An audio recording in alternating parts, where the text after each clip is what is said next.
mysterious.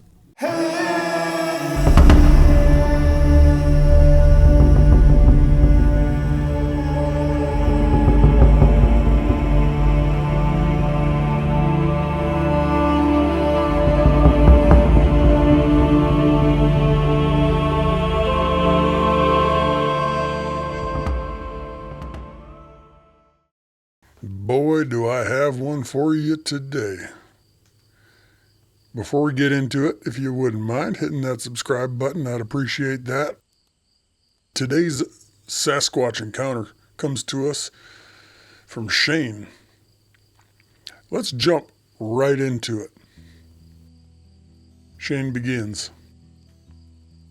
This was the craziest damn thing imaginable. If it hadn't happened to me personally, I wouldn't have believed it. I still live and hunt in Tennessee, but I haven't been back into this area that I'm about to tell you about since the day of this incident, and with good reason. Prior to September 14th of 2014, this was one of my all-time best hunting spots, without exception. On this particular day, the forecast was for clouds and drizzle in the morning, with skies clearing in the afternoon. I had hiked in about a half a mile or so to a place where I always left my stand fixed in a tree. In fact, I had just replaced this stand because the old one that was there was getting rusty. That should tell you something in and of itself as to just how fond of this spot I was. This area was comprised of some of the thickest, most tightly packed forest you'll ever navigate. The bushes and trees in here, starting from the ground level, working their way up, were layered in height and density. If not for the occasional game trail, I don't believe that anyone in their right mind would attempt coming in here. But nobody ever said that I was in my right mind. I had made my way into this spot and was already comfortably sitting in the stand just at the break of dawn. My stand was fixed at the height of about 25 feet, with climbing pins turned into the tree all the way up to it. I'm going to do my best to describe to you exactly where I was sitting and what it was that I could and could not see, as well as telling you why it was that I had chosen this area for my stand in the first place. This patch of forest was what I'd call a depression within a depression. The surrounding area was a valley in between a pair of hills that were around 600 feet in elevation. There was an old, well-used game trail that ran just to the left of my stand and off due north, which was directly in front of me when sitting in the stand. The vast majority of the brush was between 4 and 8 feet tall, which one could by no means hunt in unless you could rise above it and look down on the trail. On most days, and as was the case on this morning, this bowl was filled with a damp, foggy mist that would eventually dissipate, but not until generally around 9 a.m. or later. My sight range from the seat was about 75 feet, at best, in all directions, and then the trees and brush seemed to vanish in the mist. It's a very ethereal thing to sit here alone, and it has even spooked me on more than one occasion. As I was sitting, in hopes of my prey coming down the trail at any moment, I began to hear what I will describe to you as being owls. There were little hoots and screeches coming in succession. It had started as one and then progressed to the point where there were numerous screeches and hoots, all of which were coming from directly in front of me to my north. Being a hunter, it's virtually impossible for me to share with you in a few moments why I say what I'm about to tell you. But the fact of the matter is, and was, that these sounds were not real. In other words, to my trained ear, Knowing what the area's owls sound like, how they made their calls, and what time of day they make their calls, I knew these were being faked. Simply put, something or someone was mimicking the owl calls. One of the most telling aspects was the amount of calls being made, and the fact they were all in one area. The imagination can play some strange tricks on one's mind, especially when you're alone in the midst of such a location. I began to feel a sense of dread, and a cold chill ran down my body, a shiver. At that moment in time, and for the first time since I had been coming in here, which must have been several dozen or more, I was wishing I had brought a gun instead of a bow. I'd never felt this way before.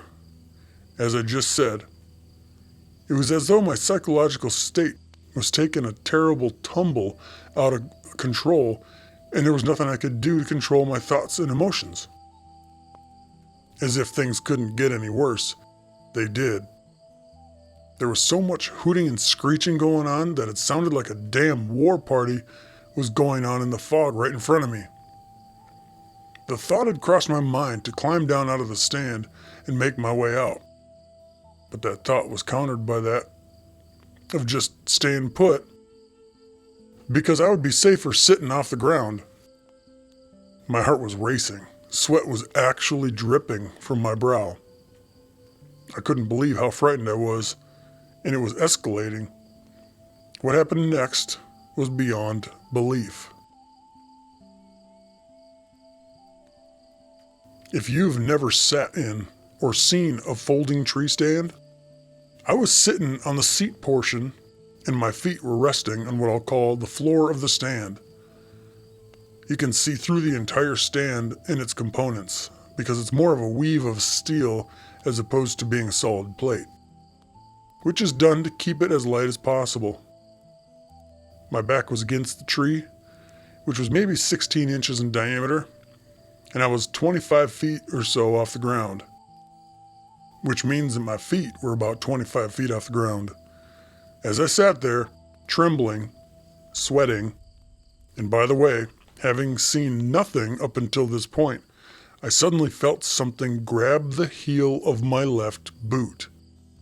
I immediately jumped to the point of almost falling out of the stand, and as I turned my head to look down to my left, I was staring into the grimacing face of a huge Sasquatch. He was looking directly up at me, having snuck up behind me, and was reaching up with his left hand to grab a hold of my boot. The very moment that I jumped, he let go and just stood there, kind of swaying and watching me. As he stood there, the thought ran through my mind that all of the rest of the activity and noises were just a distraction, which allowed this beast to walk up on me unaware. The thought of putting a broad head right between his eyes was just one of many thoughts that was racing through my mind. I expected at any moment that he was going to grab the foot tray and yank the stand out of the tree and devour me. The size of this thing was unbelievable, and I don't expect you or anyone else to believe me either. He was grabbing my heel with his hand 25 feet off the ground. You can do the math yourself as to what type of size that equates to. It was just seconds after he had held my heel that he let go. The funny thing was that the grasp was not done with so much, if any, pressure at all. It was as if it wanted me to know that it could do whatever it wanted, including sneaking up on me and touching me. He then turned and walked straight down the trail in front of me. As he did so, all the noises stopped. The woods had suddenly and unexpectedly become dead silent. I think he took about 10 steps to cover about 75 feet and disappeared into the midst of the trees. It was at that moment that I realized I was pissing in my pants. I have no idea why. Call it caused by trauma or whatever you will, but I was peeing in my pants. I leaned with my back against the tree for almost 2 hours in somewhat of a delirium, feeling as though I was on some type of hard narcotic, which had rendered me unable to think or act, and so I sat. I remember looking at my watch at about 9:30 in the morning when I decided to move down the ladder. Everything for me at that moment in time was happening in slow motion. At least, that's the way I perceived it. It seemed as though it took 20 minutes to get down the ladder, after which I sat under the tree for another half hour or so. I was staring down the trail where the Bigfoot had walked away, and I have no idea why. I was in a complete and utter daze. I remember looking at my watch and finally had reached the car when it was almost noon, having begun my morning in the stand only a half a mile from where I'd parked and began my hike. It was as if, after this encounter, and during it, that time had stood still.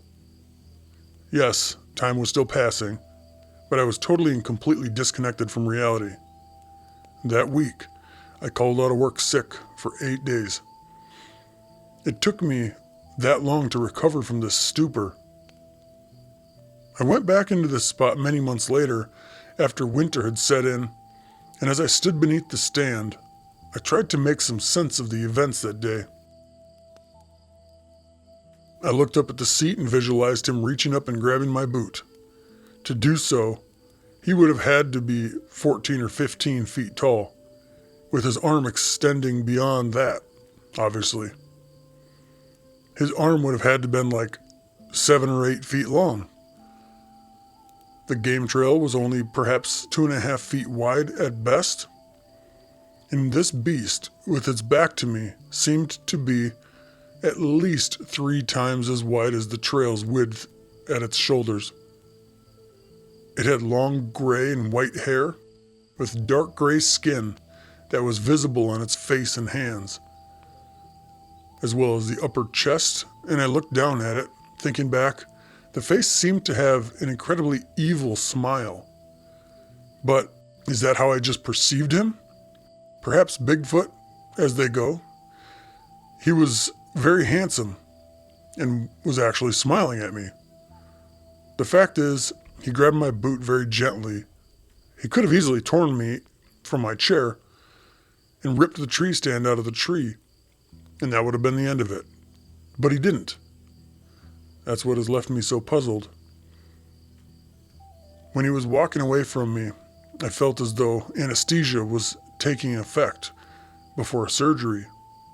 That moment in time when you suddenly are drifting off and then you can remember no more. However, I'd taken nothing and had only the encounter to blame on it. It was the most bizarre event of my life, and now you are a part of it. Whew. That would be freaky. I'm surprised the guy went back there to that spot. You know, what's funny is it was a grayish white hair and with gray skin. That's the same coloration that my son described his to be. But completely, well, not completely different parts of the country, but different states. The story was up in Tennessee. My son's encounter happened when we were camping in Jennings Forest in Florida, North Florida. So, not too far apart, but if these things move around, heck, maybe they're similar. But obviously, this guy's monster was like 15 feet tall, and the one my son saw was probably like 6 or 7 feet tall. So, I don't know. Different clan, different species, different I don't know. I mean, that's a big beast. 14, 15 feet tall. If his feet were 25 feet off the ground and that creature was grabbing his boot while standing on the ground, how does something that big avoid society and avoid discovery? Unless they're actually interdimensional beings that come in and out I don't know. Who the heck knows? Pretty wild story. That would scare the living crap out of me. I don't know about you, but what do you think about that one? Drop your thoughts in the comments, and if you've had an encounter with a Bigfoot or anything mysterious, shoot me an email at cryptidmysterious@gmail.com, and I'll see you in the next one.